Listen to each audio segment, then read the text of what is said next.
What started as a routine end-of-the-year middle school assembly was supposed to end with a speech by retiring teacher Mary Mulvaney. She was featured in a recent HBO documentary about the Southwestern City Schools cutting all sports and extracurricular activities. We all learned that important lesson that there are good people in the world. And that documentary caught the eye of a very generous person, media mogul Tyler Perry. And now I have, as you would say, a new BFF. Not really. And Mulvaney was able to surprise her 700 students with an appearance by her new BFF. When I bring this person in, I want you to show this person the warmest Finland welcome, and after your initial reaction, show this person the best of FMS.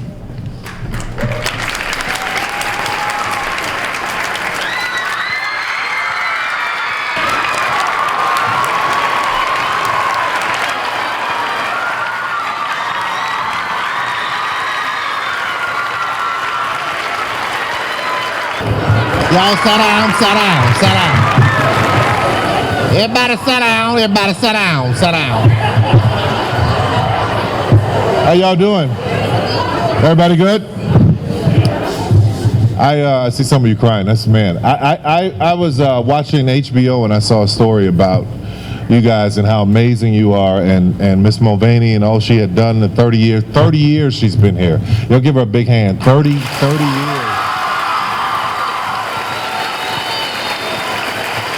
You know, I just wanted to come and see your faces and say hi to you because you inspired me. You all inspired me so much. I grew up, didn't have much, really poor. You know, I've been homeless, so I've had to sleep in my car. Been through a lot of things. There were people who would tell me when I was going to school, they would say, you know, what are you going to school for? There were different people in my neighborhood, and the only people that were doing well were the drug dealers. I don't know if anybody can relate to that, but you look at them and you think, man, do I have to do that? But there was something in me that said, there's no way I'm going to do that. And that's why I wanted to talk to all of you, because there's so many strong, wonderful, incredible people in this room. You can be anything you want to be. There were many people who told me what I couldn't be, but I kept learning, I kept reading. They talked about me because I read books. They talked about me because I didn't look like them, or I was taller than them, I was different from them. I would go to school, I would be picked on, but I kept my faith, I kept going.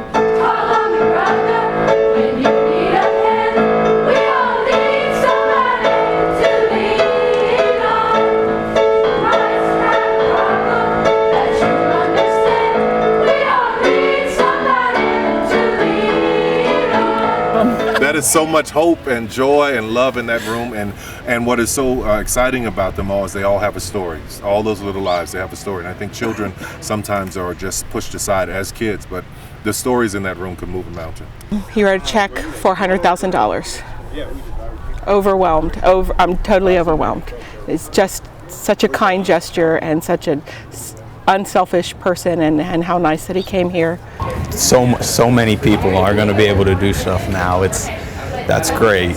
I'm ecstatic. That's crazy. I can't stop smiling. I thought he wanted to make a donation, and I thought he also wanted to see the faces of the kids that he was giving the money to, and to just let them know, to give them hope, just like he said, you know, that they can do anything, they can dream anything, they can be anything, and I think they got that message today.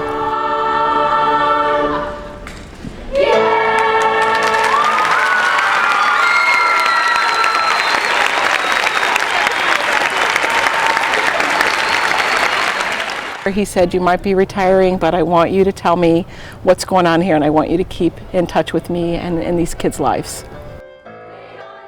What a way to end a career. You know, what a way to go out.